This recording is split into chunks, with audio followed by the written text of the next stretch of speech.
Hello नमस्कार दोस्तों, एक बार फिर आपका स्वागत है एग्री स्विम अकेडमी के ऑनलाइन प्लेटफॉर्म पर।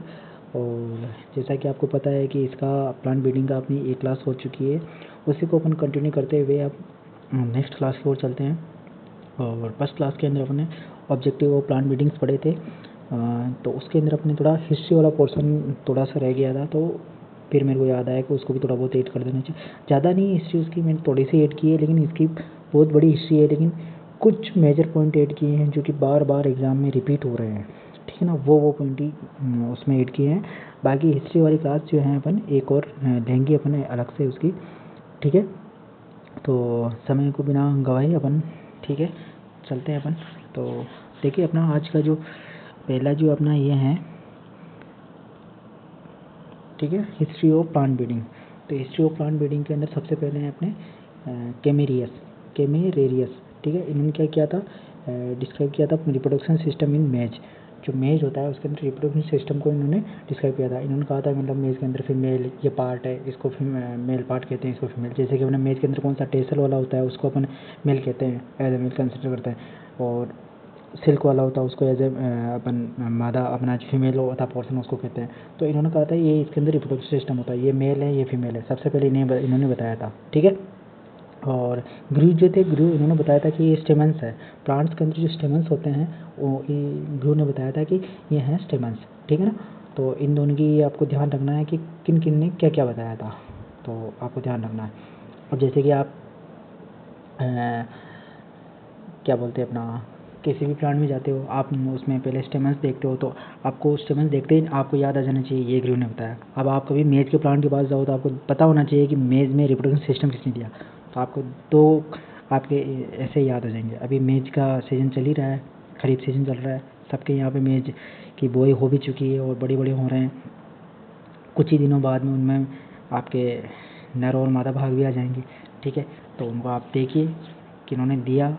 और इसकी जो क्लास है, एक मैंने आपको प्रोटो एंटी प्रोटोगाइनी वाला कॉन्सेप्ट भी समझाया था, तो आप वो देखिए कि सबसे पहले मेज के अंदर कौन सा भाग परिपक्व होता है, कौन सा मैच्योर होता है, आप वो भी देखिए कौन सा होता है। क्या मैंने पढ़ा है वो आपको सर ने मैंने जो पढ़ा है क्या वो रियली में हो रहा है, आप खुद देखिए उसको, आप खुद देखिए उसको, लाइव देखोगे तो वो ज़्यादा तक याद रहे, ज़्यादा टाइम तक आपको याद रहेगा, ठीक है ना। तो आप नेक्स्ट है अपना थॉमस फेयरचाइल्ड। थॉमस फेयरचाइल्ड जो थे वो पहले आदमी थे जिन्होंने अपना इंटरस्पेसिफिक हाइब्रिड फेयरचाइल्ड मूड बनाया था इन्होंने, ठीक है, जो कि कार्नेशन का है अपना, इन्होंने बनाया था। कार्नेशन का मैं साइंटिफिक नेम बताता हूँ आपको, डायंथस कैरियोफिलस है वो, अपनी फ्लावर क्रॉप है ये कार्नेशन, ठीक है ना।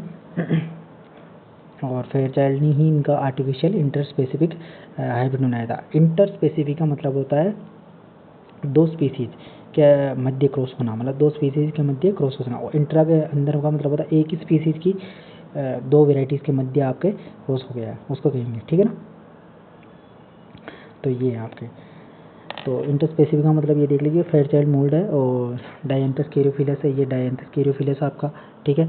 और डायंथस कैरियोफिलस में आप जानते ही हैं इसका फेयरचाइल्ड मूल को डायंथस कैरियोफिलस बारबेटस कहते हैं, और इसका क्रॉस हुआ था कार्नेशन से और स्वीट विलियम से, ठीक है ना। तो फिर अपने आता है 700 BC के अंदर जो अपना एसिरियन और बेबीलियन जो थे, इन्होंने partially pollinated date palm artificially, मतलब इन्होंने कहा था कि मतलब जो डेट पाम के अंदर जो आपको पोलिनेशन होता है वो आर्टिफिशियली होता है, ठीक है ना। और डेट पाम के अंदर पोलिनेशन तो आर्टिफिशियली होता है, इसके अंदर प्रोपोगेशन किसके द्वारा होता है वो आपको कमेंट सेक्शन में बताना है, ठीक है। ये बहुत बार क्वेश्चन पूछा हुआ है कि मतलब कृत्रिम परागण जो आपका जो होता है वो किसके अंदर होता है, बहुत बार। आर्टिफिशियली जो पोलिनेशन होता है किस क्रॉप के अंदर होता है, बहुत बार पूछा हुआ है, ना जाने कितनी बार पूछा होता है आर्टिफिशियली। तो आपको यहाँ पे इम्पोर्टेंट में लगा दे रहा हूँ, ठीक है, तो ये आपको याद रखना है।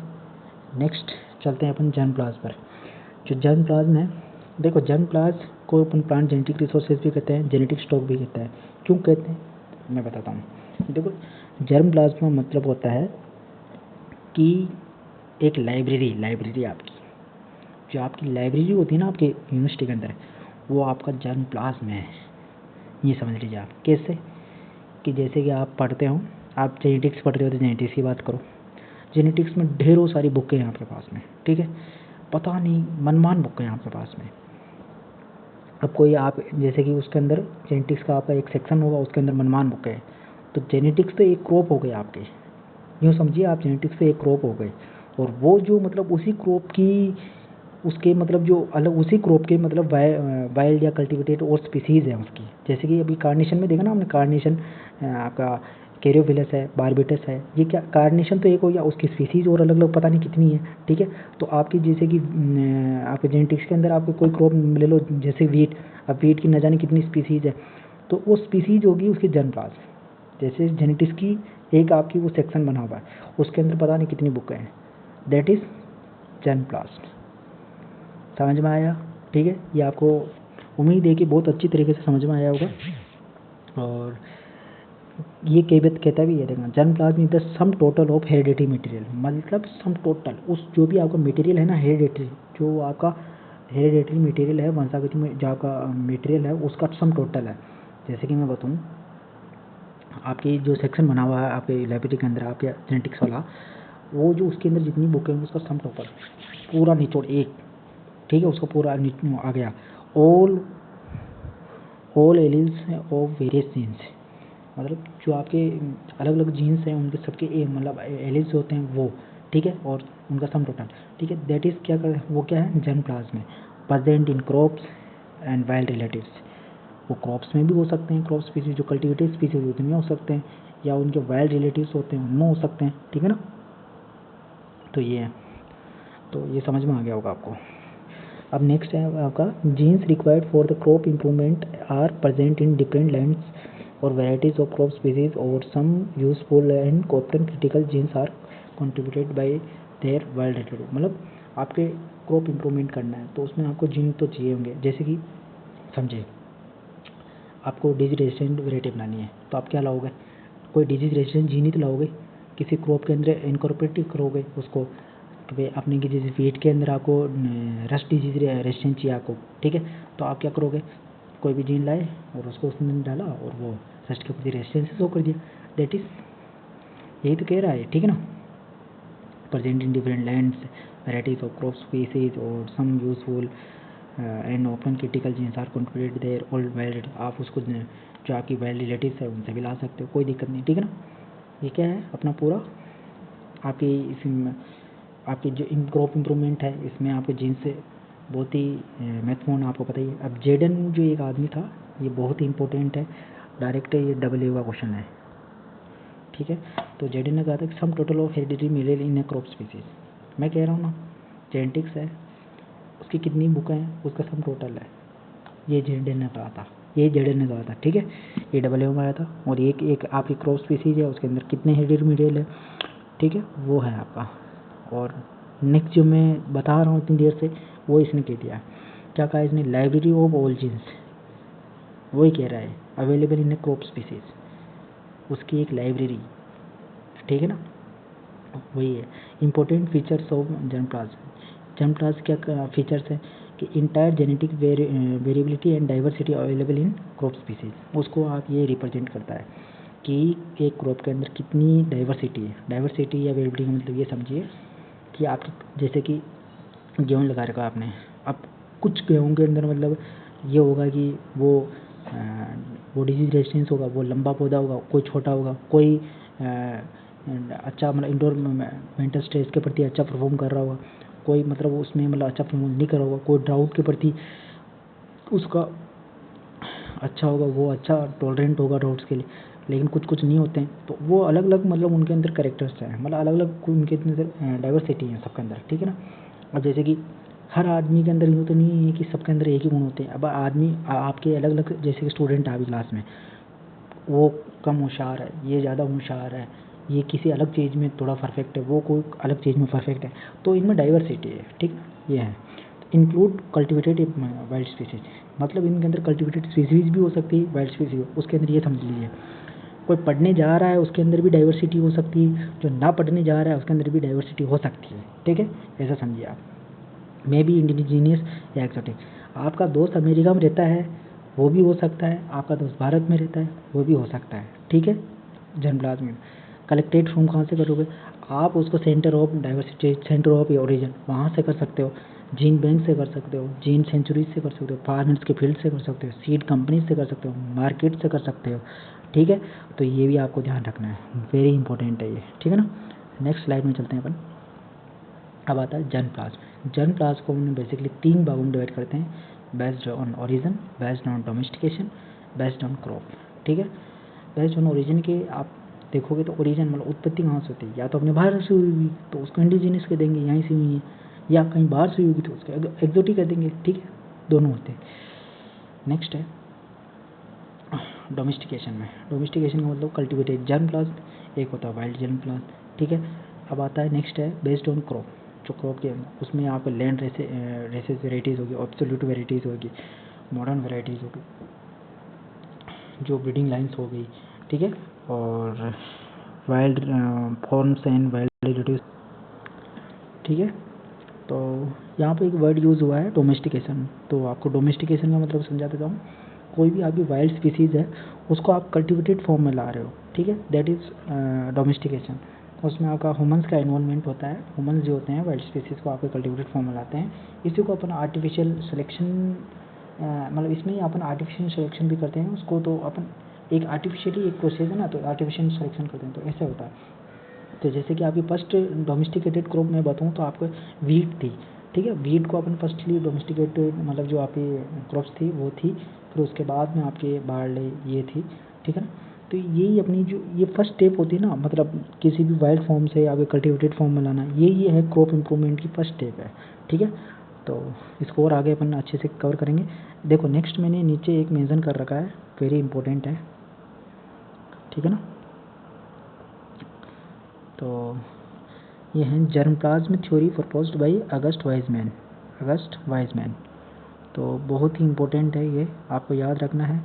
और मैं यहाँ लिख देता हूँ कि जो आपके नेक्स्ट एग्ज़ाम है आपको डबल एओ में देखने को मिलेगा ये क्वेश्चन, आपको एफएसओ में भी देखने को मिलेगा ये क्वेश्चन, ठीक है।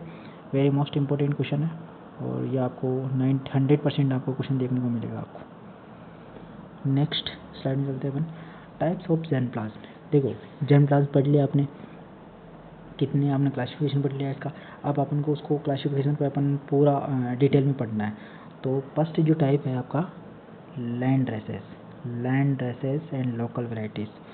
देखो लैंड रेसेस का मतलब आपको ना समझ में आया होगा, लेकिन लोकल वेराइटीज़ का मतलब आपको समझ में आया होगा।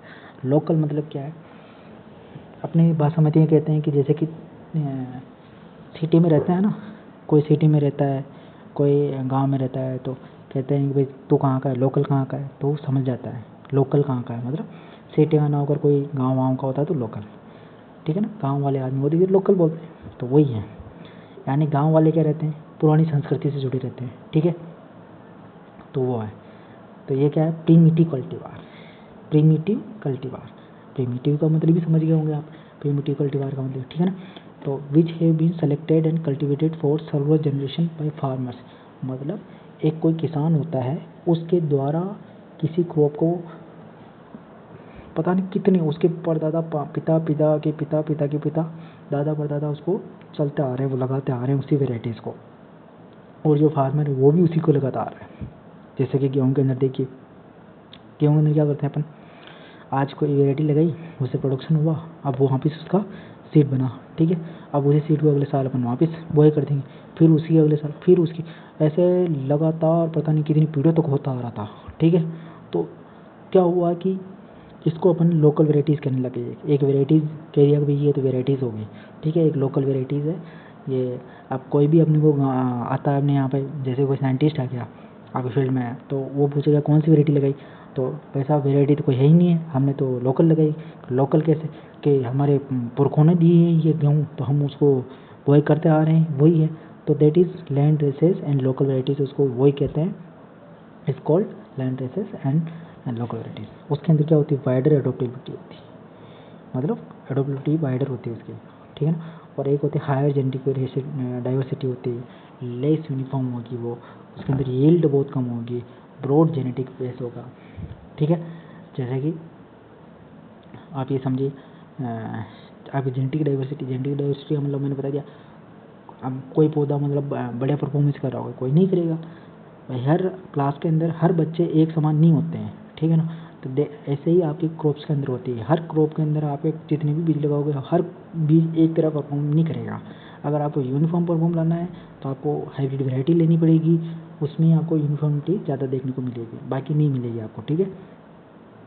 इन्वायरमेंटल के प्रति तो अच्छा रेजिस्टेंस करती है, क्योंकि जो इन्वायरमेंटल कंडीशन होती है उनके प्रति ये अच्छा रेजिस्टेंस शो करती है। लेकिन अदर जो फैक्टर्स आ जाएंगे आप देखोगे आप उनमें बहुत ही लोअर इनका परफॉर्मेंस रहता है, ठीक है।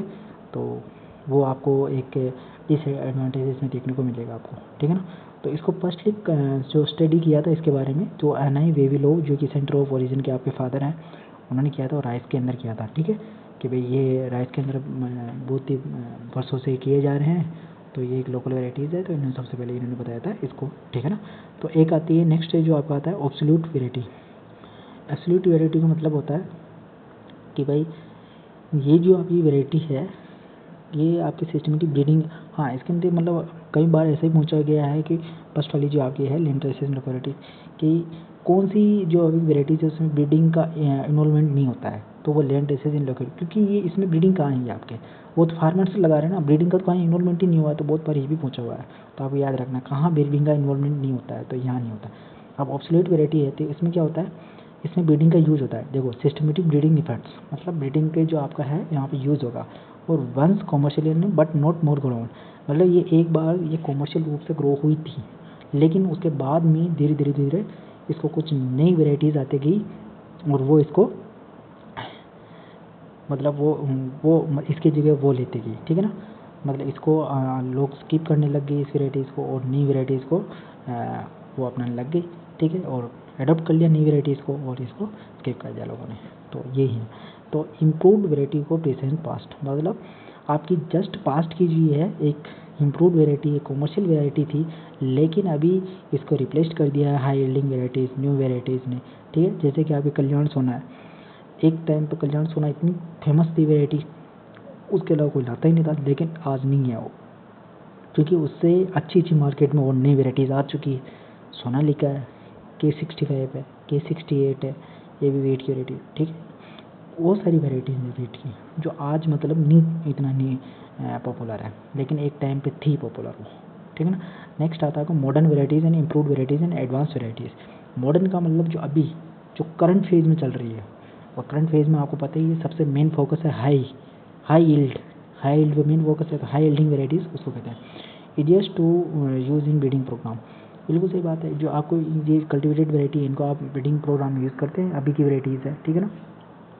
नेक्स्ट है आप स्लाइड में चलते हैं हम, तो it is constitute a major part of working collection. आपको जो वर्किंग कलेक्शन का मतलब होता है जो आप अभी वर्क कर रहे हो उसके अंदर आप इसका मेजरली इसको यूज़ करते हैं, बिल्कुल करते हैं अपन, क्योंकि जो चीज़ अभी हो रही है उसको अपन मेजरली यूज़ करते हैं, ठीक है। Good source of gene for yield and quality, बिल्कुल, क्योंकि ये यील्ड के लिए अपन सबसे ज़्यादा काम कर रहे हैं और क्वालिटी के लिए अपन काम कर रहे हैं। ब्रीडिंग का मेन प्राइम ऑब्जेक्टिव यील्ड है, फिर अपन क्वालिटी भी उसमें मेंटेन करनी पड़ती है, तो दैट इज़ गुड सोर्स है इसका। हाईली होमोजेनियस है, बिल्कुल है कि आप एक जितनी भी आपकी क्रॉप पॉपुलेशन होगी वो होमोजीनियस होगी, ऐसा नहीं है कि उसके अंदर आपके अलग अलग आ रहे हैं, ठीक है ना।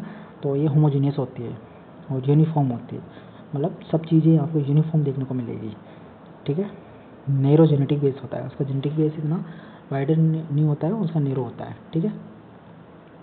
नेक्स्ट आपका है less resistant to environmental stress, ये इन्वायरमेंटल स्ट्रेस के प्रति बहुत लेस रेसिस्टेंट होती है, तो ठीक है। तो वापस अपन स्टार्ट करते हैं, थोड़ा काम आ गया था इसलिए ब्रेक किया आपने। हाईली होमोजेनियस है ना, uniform in narrow genetic base and less resistant to environmental stress. तो हाईली होमोजेनियस का मतलब ये होता है, समझ लीजिए कि जितनी भी आपके क्रॉप से आपके फील्ड के अंदर लगी है वो होमोजेनियस दिखेगा आपको पूरा। हाई होमोजेनियस मतलब सब कुछ सिमिलर दिखेंगे आपको, हर चीज़ जीन्स में, मतलब वो जीन्स के अंदर भी सिमिलर है, मतलब उनके अंदर जीन्स जो हैं वो सबके अंदर सिमिलर होते हैं, तो वो जीन्स का सिमिलर होने के कारण आपको जो क्रॉप के अंदर इफेक्ट दिखेगा, आपको अंदर क्रॉप के अंदर जो आप जाओगे तो उसके अंदर वो सब कुछ उनका जेनेटिक मटेरियल है वो सिमिलर है, तो आपको वो क्रॉप की जो आपको दिखेगी वो पूरी यूनिफॉर्म दिखेगी, ठीक है। और उसका नैरो जेनेटिक बेस होगा। नैरो जेनेटिक बेस का मतलब होता है तो उसके अंदर अगर मतलब सब कुछ सिमिलर है तो उसका मतलब जो जेनेटिक स्ट्रेस बनेगा वो नैरो बनेगा। मतलब आप ये समझिए कि आपके क्रॉप आपके फील्ड के अंदर मतलब 1000 प्लांट है, तो 1000 प्लांट में से आपको अलग अलग कुछ भी नहीं दिखेगा, मतलब जैसे कि क्लास के अंदर आप देख लीजिए 1000 मतलब 100 स्टूडेंट है, तो उसके अंदर मतलब आप ये लगभग सब बच्चे एक ही हाइट के दिखेंगे आपको। कोई जैसे कि 6 फीट एक एवरेज हाइट है, तो वो सब 6 फीट के आसपास ही रहेंगे, मतलब 5.9, 6.1, 5.95 ऐसे मतलब दिखेंगे आपको सब कुछ, सब मतलब एक जैसे आपको इक्वल दिखेंगे। तो ये है आपको नैरो, उसके अंदर मतलब आपका जेनेटिक बेस होगा नैरो, उसके अंदर ज़्यादा डिफरेंस नहीं होगा, कुछ कुछ आपको दिख सकता है, लेकिन वो नैरो होगा बिल्कुल। Less resident to environmental stress, ये मतलब जो आपके जितने भी आपके पर्यावरणीय तनाव है उनको मतलब उनके प्रति मतलब जो रेजिस्टेंसी है, उनके प्रति प्रतिरोध क्षमता है उसकी कम होगी, ठीक है। Less resistant to environmental stress. तो अब आता है आपके ब्रीडिंग लाइन्स। देखो ब्रीडिंग लाइन्स का मतलब ये होता है कि आप जैसे कोई रिसर्च कर रहा है कोई आदमी, ठीक है, अब लेकिन वो रिसर्च कर रहा है कि मैं ये वेराइटी निकालूंगा, लेकिन वो अभी निकली नहीं है वेराइटी, अभी उसका चल रहा है, यानी प्री रिलीज प्लांट मटेरियल है वो, ठीक है ना।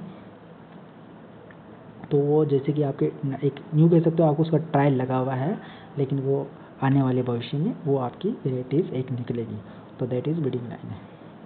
वाइल्ड फॉर्म का मतलब species from which cultivated species directly originated, मतलब जो कोई भी स्पीसीज है वो कल्टिवेटेड स्पीसीज से ही निकली है, ठीक है ना। जैसे कि कल्याण सोना आप मान लीजिए, ये कल्टिवेटेड आपकी वेराइटीज़ है, यूँ मान लीजिए आप, ठीक है। अब इस वेराइटी से किसने कोई दूसरा इसको संकरण के अंदर, इसको क्रॉस के अंदर कोई यूज़ किया होगा, किसी ने कुछ ना कुछ यूज़ किया होगा, फिर इससे ही मतलब कुछ नई वेराइटी निकली, दैट इज़ वाइल्ड फॉर्म, ठीक है। एक ये तो मतलब कोई भी स्पीसीज़ है वो कल्टिवेटेड स्पीसीज से निकलना, ये हो गया, ठीक है ना। या फिर आज यूँ मान लीजिए आप मैं देखिए ऐसे मतलब ये उदाहरण है आपको, है ना।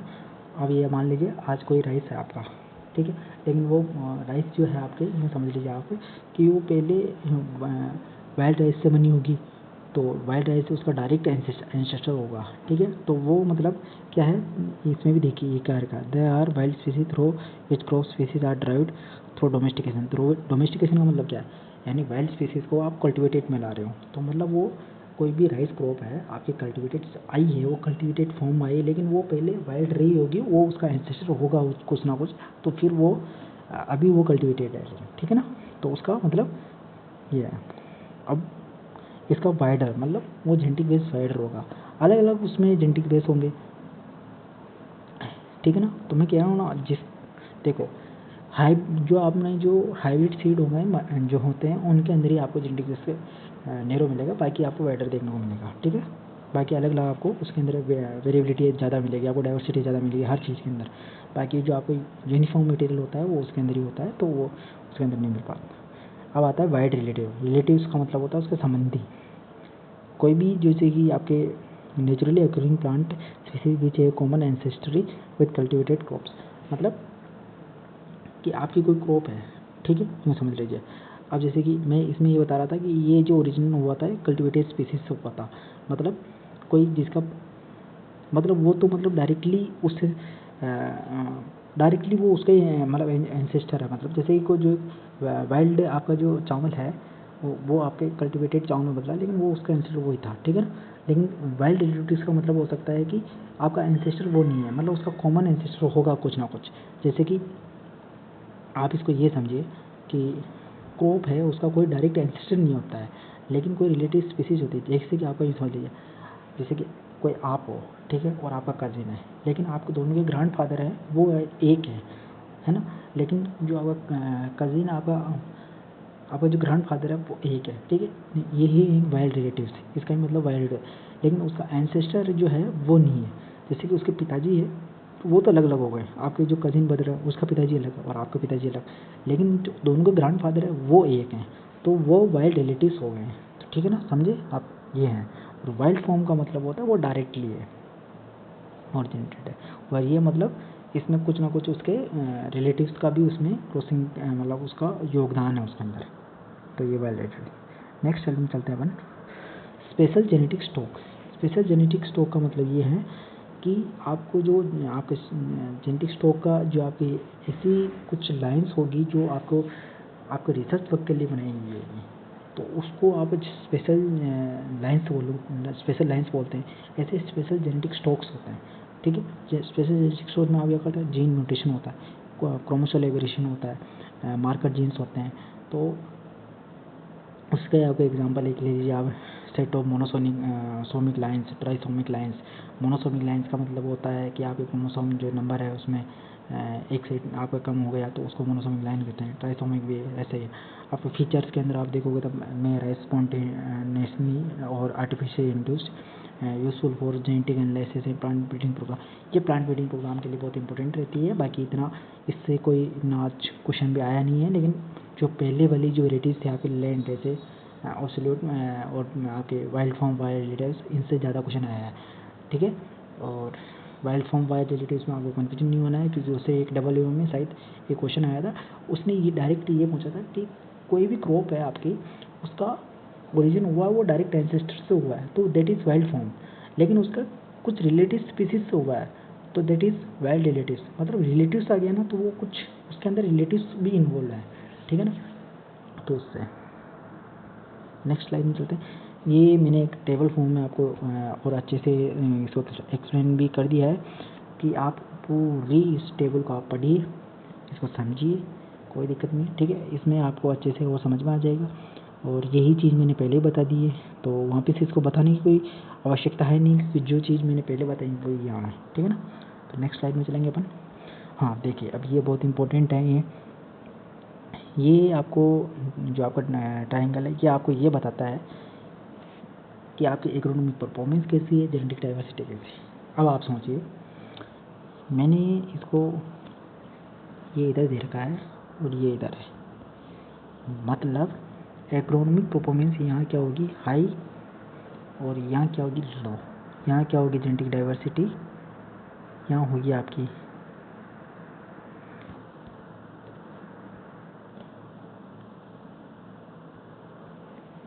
ठीक है। जैसे कि आप यूँ समझिए, नीचे नीचे आपके वाइल्ड रिलेटिव्स दिया हुआ है। मार्कर चेंज कर लेता हूँ, एक सेकंड, आपको थोड़ा उसको आसानी हो जाएगी। रेड वाला कर लेते हैं, ठीक है ना।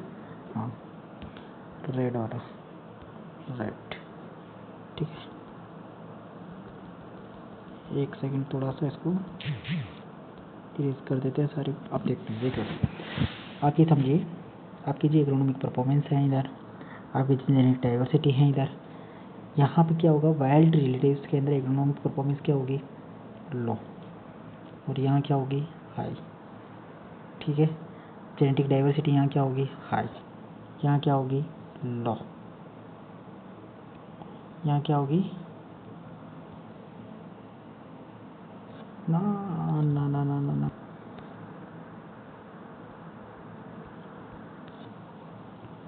ठीक है। इस ट्रायंगल को आप ये समझिए कि जैसे कि आपके वाइल्ड रिलेटिव्स है, लैंड रेसेस है, इम्पोर्ट वेराइटीज़ है। जैसे कि इम्प्रूव वेराइटीज़ है, आप देखते हैं कि उसके अंदर यील्ड ज़्यादा होती है तो इसकी इकोनॉमिक परफॉर्मेंस अच्छी है, समझिए आप, ठीक है।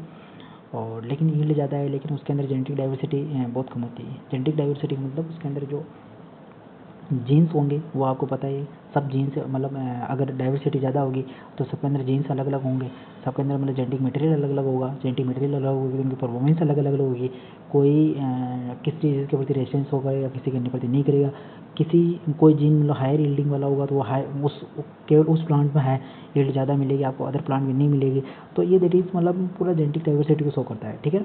तो लेकिन इम्प्रूव वेराइटीज़ में आपको ऐसा देखने को नहीं मिलेगा, क्योंकि पूरा यूनिफॉर्म मटेरियल होता है, तो आपको हर चीज़ आपको इक्वल में देखने को मिलती है आपको, कि भाई आपको यूनिफॉर्म देखने को मिलता है। अब कहीं भी आप जैसे कि आप मक्का के अंदर हाइब्रिड सीड लेकर आते हो, ठीक है, तो आप फील्ड में जाकर विजिट करना एक बार, आप देखना कि मक्का के जितने प्लांट है आपको एक ही हाइट के मिलेंगे, एक ही मतलब लगभग आपको यील्ड एक देखने को मिलेगी।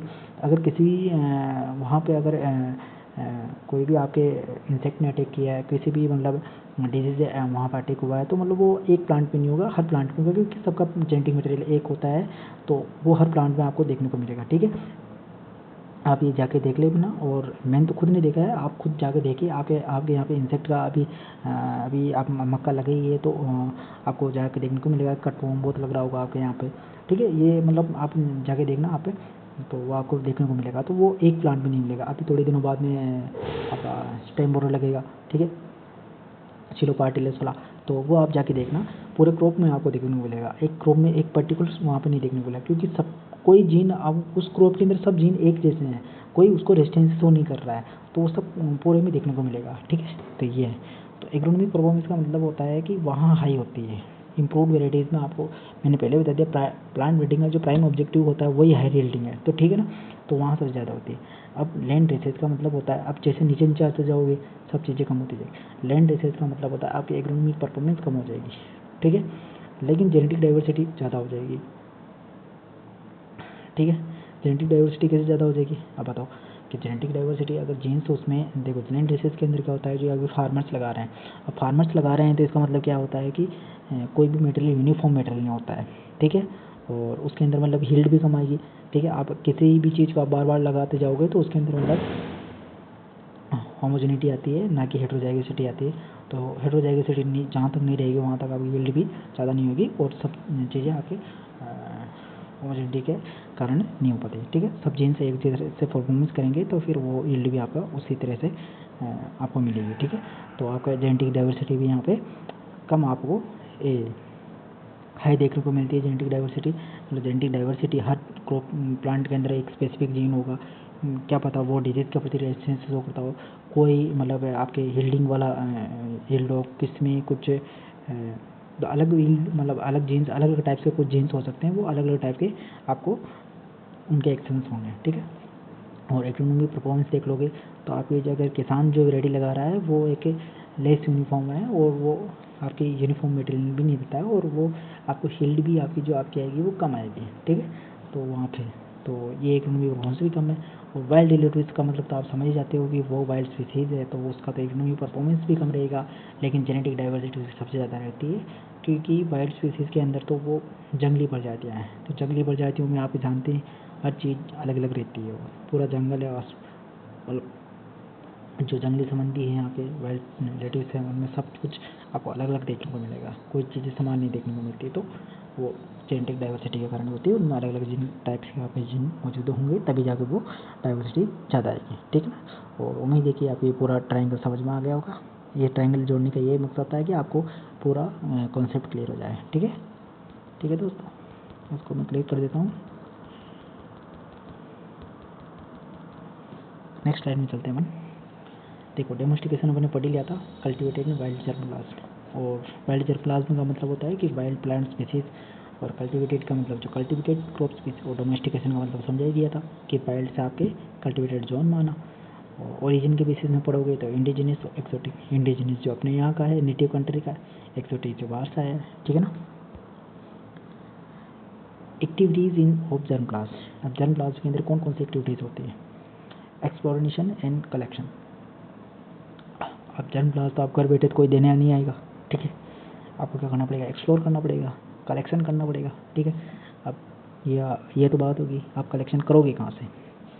तो पहले आता है कि सोर्स ऑफ कलेक्शन। सोर्स, कि भाई सोर्स क्या है आपका? तो सोर्स जो है आपके फार्मर्स फील्ड है। आप फार्मर्स फील्ड में जाओगे, वहाँ अलग अलग टाइप के आपको जर्मप्लाज्म मिलेंगे, ठीक है। वो लेके आओ, कलेक्ट करोगे। जीन बैंक्स में जा सकते हो आप, जीन सेंचुरीज में जा सकते हो, सीड कंपनीज में जा सकते हो आप, सेंटर ऑफ ओरिजिन में जाओ आप, रिसर्च इंस्टीट्यूट में जाओ आप, अलग अलग टाइप्स के आपके जर्मप्लाज्म मिलेंगे, उसको कलेक्ट करो आप इस तरह से, ठीक है। फिर क्या हो गई? Priority of collection. मतलब अपन हमेशा किसको प्रायोरिटी देते हैं? क्योंकि इंडेंजर्ड मतलब जो रेयर स्पीसीज होती है उनको अपन ज़्यादा अपन, और रेयर एरियाज़ होते हैं जहाँ पे मतलब वो स्पीसीज बिल्कुल विलुप्ति के कगार में है, वो विलुप्त होने वाली है, तो उसी को अपन ज़्यादा प्रायोरिटी देंगे, ठीक है। और थर्ड है अपना एजेंसीज ऑफ कलेक्शन, जो आपकी इसमें हेल्प कर सकती है, ठीक है। आपके सेंट्रल एग्रीकल्चर यूनिवर्सिटी से SIU है, क्रॉप रिसर्च इंस्टीट्यूट है, इंडिजिनियस लेवल पर आपका NBPGR है, national bureau of plant genetic resources जो कि न्यू दिल्ली के अंदर है आपके, और ग्लोबल लेवल पर आपका IPPGRI है जो कि इंटरनेशनल आपका प्लांट जेनेटिक रिसोर्सेज इंस्टीट्यूट है, रोम इटली के अंदर है, ठीक है। ये हैं आपके जो आपको हेल्प कर सकते हैं, ठीक है ना। फिर आपको उसको मेथड क्या है उसका कलेक्शन करने के लिए, आप उसको जीन बैंक के अंदर जाओ, उसका एक्सपीडिशन हो पाए मतलब जहाँ पर सेंटर ओरिजिन वहाँ से जाओ, वहाँ से कलेक्ट करो उसको। फिर मेथड ऑफ सैम्पलिंग क्या है, आप रैंडमली कर सकते हो, कोई बायस सैम्पलिंग कर सकते हो। सैंपल साइज़ कितना आपको कैसे रखना है, तो लार्ज सैंपल आपका साइज होना चाहिए। कंजर्व कहाँ करोगे आप? तो उसको कंजर्व आपको इन सिटू कर सकते हो, एक्स सिटू आपका कंजर्व मेथड होती है, वहाँ कर सकते हो आप, ठीक है ना। तो ये है। और इन सिटू का मतलब क्या होता है कि आप नेचुरल उसका हैबिटेट होगा वहाँ आप कंजर्व करोगे, ठीक है। एक्स सिटू का मतलब होता है कि आप कोई आर्टिफिशियल पैलेस या कोई मतलब बाहर, मतलब किसी बाहर जैसे कि इन सिटू का मतलब जैसे कि ये समझ लीजिए, इन सिटू का मतलब अपने भारत में, एक्स सिटू का मतलब अमेरिका, मतलब बाहर कहीं आउटसाइड नेचुरल हैबिटेट से बाहर, ये समझ लीजिए आप। यानी आप जैसे कि आप इन सिटू का मतलब ये समझ लीजिए आपने वहीं का वहीं आपने जो जिसका नेचुरल हैबिटेट है वहीं का वहीं आपने उसको कंजर्व किया है, ठीक है। एक्स सिटू का मतलब आपने जहाँ उसका नेचुरल प्लेस है ऐसा वहाँ ना करके उसको मतलब अदर जगह में जहाँ पे आपने आर्टिफिशियली उसको कंजर्व किया है तो उसको आप कह सकते हो, ठीक है। हैबिटेट का इसका आप बता ही दिया, ये ओरिजिनल होगा, नेचुरल होगा और इसमें आर्टिफिशियल होगा। नेक्स्ट स्लाइड में चलते हैं अपन। इसके एग्जांपल्स हैं, एग्जांपल्स आप देखेंगे तो आपको पता चलेगा कि मतलब कौन कौन से एग्जांपल आपको देखने को मिल रहे हैं। तो इन सिटी के अंदर आपको नेशनल पार्क है, तो नेशनल पार्क आपको समझ में आता है, आपको पता चल जाएगा। आप नेशनल पार्क में जाते हो वहाँ आपको नंबर ऑफ कितनी कितनी प्रकार की आपको स्पीशीज देखने को मिलेगी, तो वहाँ का वहीं आप उनको कलेक्ट करते हैं, ठीक है, वहाँ का वहीं रखते हैं।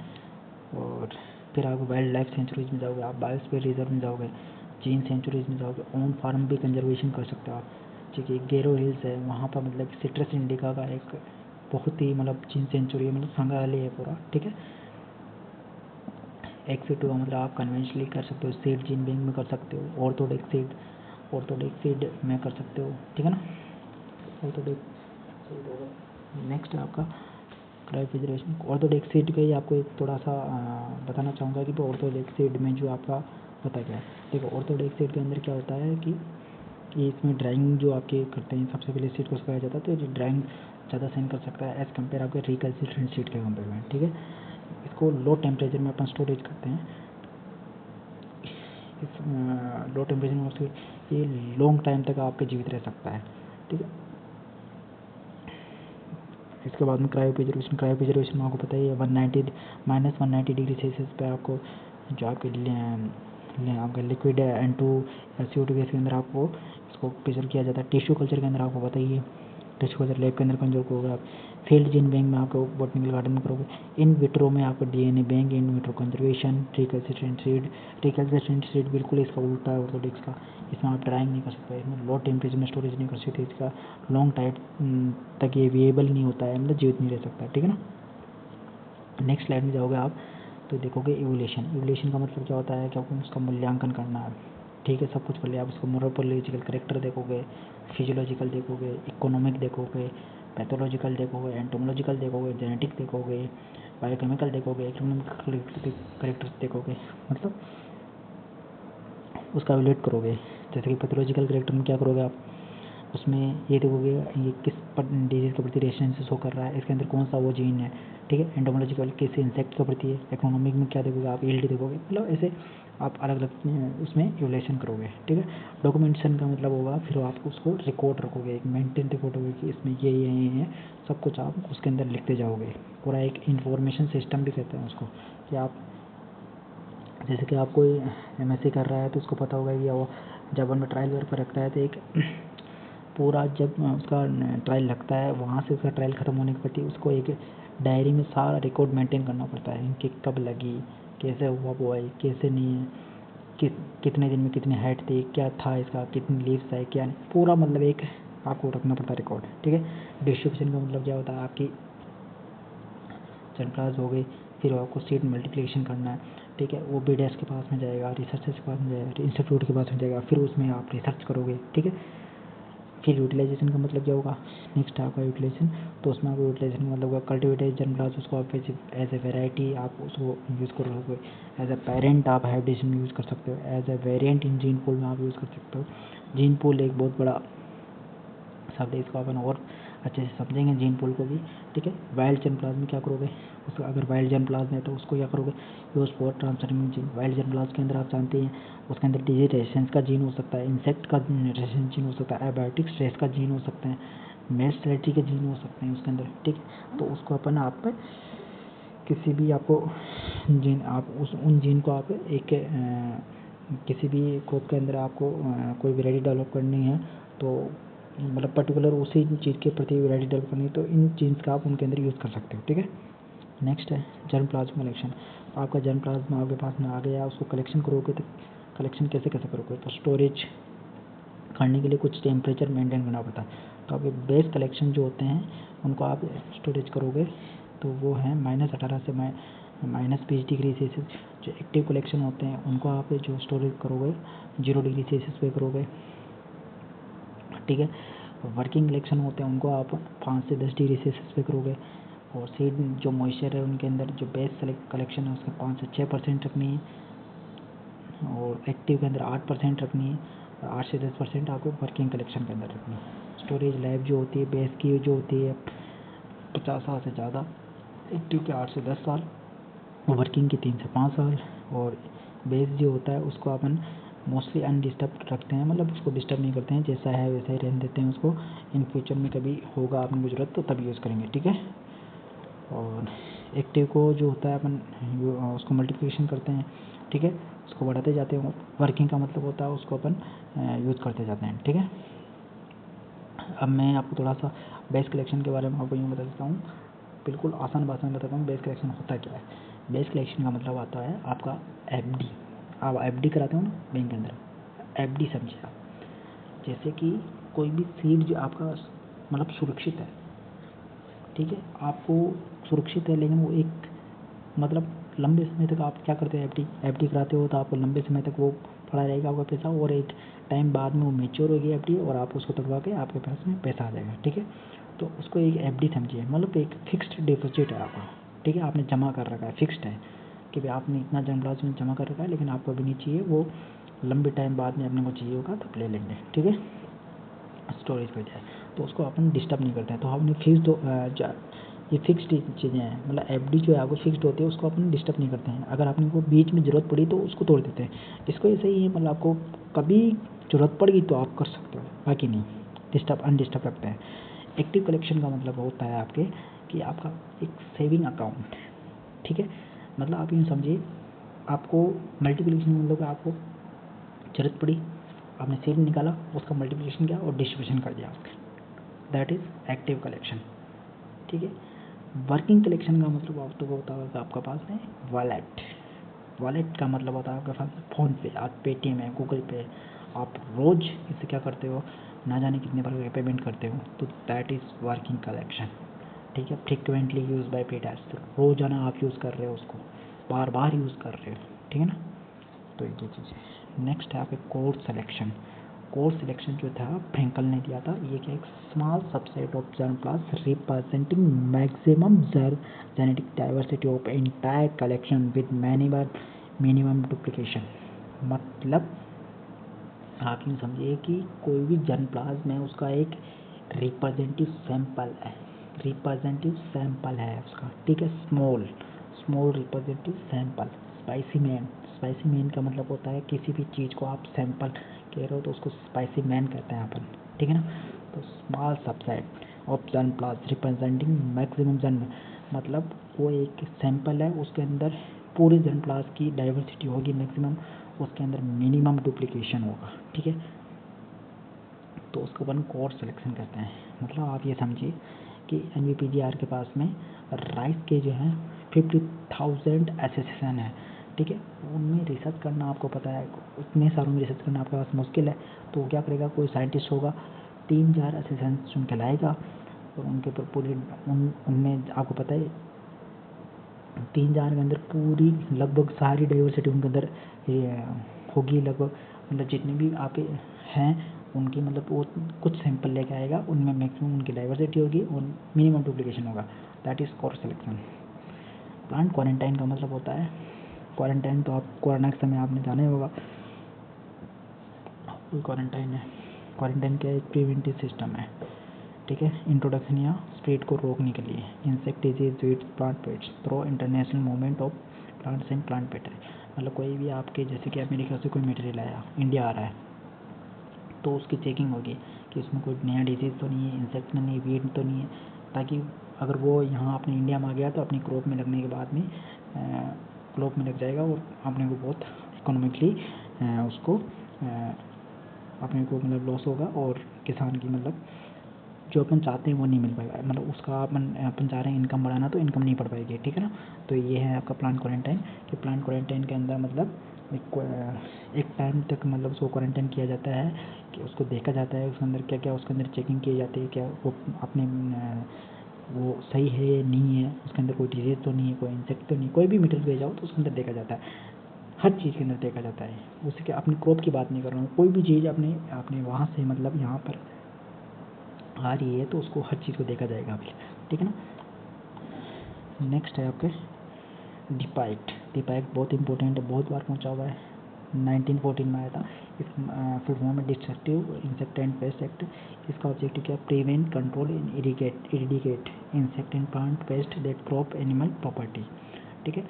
मतलब भारत में क्या होता है कि बहुत सारे कीट हैं, बहुत डेंजरस कीट में रोग्स हैं, उनके आप उनको स्प्रेड को जो आपको उनको फैलते हैं मतलब फैलाव उनके जो आपके यहाँ उनको मतलब उनका फैलाव हो गया, उनके नियंत्रण में उसको रोकना है, ठीक है। और जैसे कोई भी देश से आपका प्लांट मटेरियल आया, ठीक है, उसमें एक कोई भी इंसेक्ट है तो डिपा जो क्या करेगा उसको इंपोर्ट पे मतलब उसकी रोक लगा देगा कि इसमें ये इंसेक्ट है और हमारे यहाँ पर आएगा तो वो स्प्रेड कर जाएगा, तो उसको कंट्रोल करना बहुत मुश्किल है। तो ये मतलब डिपा का काम होता है। डिपा एक इसी के लिए एक है इंसेक्ट पेस्ट के लिए, तो वो इंसेक्ट पेस्ट को देखता है कि इंसेक्ट है या पेस्ट है वो मतलब अपने यहाँ पे स्प्रेड ना करे और उसको कंट्रोल कैसे किया जाए, ठीक है ना। फाइटोसैनिटरी सर्टिफिकेट ये होता है कि आपको किसी भी देश में घुसने के लिए आपके पास में क्या चाहिए, आपका पासपोर्ट वीज़ा ये चाहिए होता है, ठीक है, पासपोर्ट चाहिए होता है। तो ये है फाइटोसैनिटरी सर्टिफिकेट, मतलब एक पासपोर्ट है। क्या है ये पासपोर्ट, कि ये पासपोर्ट ये बताता है कि आप इंडिया के हों, और जो फाइटोसैनिटरी सर्टिफिकेट ये बताता है कि आपका मटेरियल जो है किसी भी डिजीज़, किसी भी पेस्ट, किसी भी इंसेक्ट, किसी भी वीड की भी कोई भी बीमारी किसी भी चीज़ से मुक्त है, यानी free from insect and paste any other disease and जो अभी आपके वीड्स है कुछ भी मतलब, ठीक है, उनसे मुक्त है, फ्री है। तो ये बताता है। नेक्स्ट आपकी जो स्लाइड है बहुत ही इंपॉर्टेंट है, मैंने NPPAR का तो बता ही दिया था, न्यू दिल्ली के अंदर ही है, फुल फॉर्म भी बता दी थी। ये एक नेशनल ब्यूरो, अपने 6 नेशनल ब्यूरो इसमें से एक नेशनल ब्यूरो किया है, ठीक है ना, इंडिया के अंदर 1976 में हुआ था। और DPPQS जो होता है directorate of plant quarantine and storage जो है अपना, ये फरीदाबाद हरियाणा बहुत बार पहुंचा हुआ है 1946 में। IG हमारे जो Indian grain storage management research institute Hapur Uttar Pradesh 1958 में इसके इस्टेब्लिश हुआ था। ये ICFRE जो होता है FRI जो है, ICFRI जो Indian council of forestry research education है, उसके अंदर ही आपका FRI आता है, फॉरेस्ट रिसर्च इंस्टीट्यूट होता है, ठीक है, जो कि देहरादून FRI है, देहरादून उत्तराखंड में। FRI की अपनी राजस्थान में एक ब्रांच है अफरी है अपना फॉरेस्ट रिसर्च अपना फॉरेस्ट रिसर्च इंस्टीट्यूट है अपना यहाँ पे जोधपुर के अंदर, बहुत इंपॉर्टेंट है अफरी।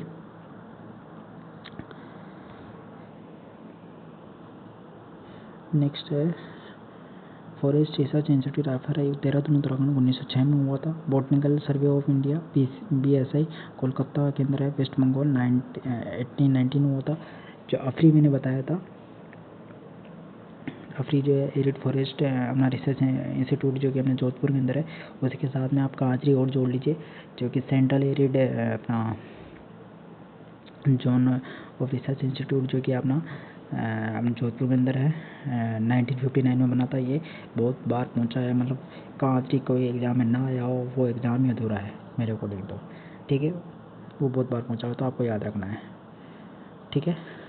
नेक्स्ट तो आज यही है, नेक्स्ट तो क्या ही है, ख़त्म हो गया। तो इसके साथ में आज अपनी क्लास ख़त्म होती है और धन्यवाद। एक इससे अपना जो नेक्स्ट सेशन है वो भी कंप्लीट हो गया। अपने प्लांट ब्रीडिंग के ऑब्जेक्टिव देख लिए, जर्मप्लाज्म देख लिया, इन दोनों टॉपिक से मिलाकर कम से कम ना जाने आप देखो तो लगभग 3 से 4 क्वेश्चन हर एग्ज़ाम में पूछे गए हैं। 3 से 4 क्वेश्चन आप देख लीजिए, इन दोनों टॉपिक से आपको हर एग्ज़ाम में आपको मिल जाएंगे, ठीक है ना, इन दोनों से। और जहाँ जहाँ क्वेश्चन पूछे मैंने आपको बताया भी, हाईलाइट भी किया है कि यहाँ यहाँ क्वेश्चन पूछे हुए हैं, ठीक है। तो इसी के साथ बने रहिए क्रिस्पी अकेडमी के साथ में। और ये वीडियो अगर आपको पसंद आया हो तो लाइक शेयर सब्सक्राइब जरूर करें अपने चैनल को, और ऐसे ही इंफॉर्मेटिव वीडियोज़ के लिए आपको चैनल को सब्सक्राइब कर लेना है। और इस वीडियो को अधिकतर अपने फ्रेंड जो भी आपके AAO FSO AO UPSGTA जो भी आपके तैयारी कर रहे हैं, MP AEO की जो भी आपके तैयारी कर रहे हैं, PPG कर रहे हैं, CUT PG कर रहे हैं, ICAR JRF SRF किसी की भी कर रहे हैं, तो उनका पास में भेजिए, क्योंकि बहुत ही इंफॉर्मेटिव वीडियो है। और हम क्वालिटी कंटेंट पर फोकस करते हैं, ना कि क्वांटिटी पे, ठीक है। क्वांटिटी पे हमारा बिल्कुल फोकस नहीं है, हमको फोकस करना है क्वालिटी पे। हम क्वालिटी देते हैं। और आप राजस्थान के किसी भी इंस्टीट्यूट में देख लीजिए, हमारे नोट्स में लग रही है क्वालिटी यहीं मिलेगी आपको, ठीक है। ऑल द बेस्ट स्टूडेंट, और तैयारी को ऐसे ज़बरदस्त तरीके से चलने दीजिए। और ठीक है, धन्यवाद, थैंक यू, मिलते हैं अगले नेक्स्ट वीडियो में।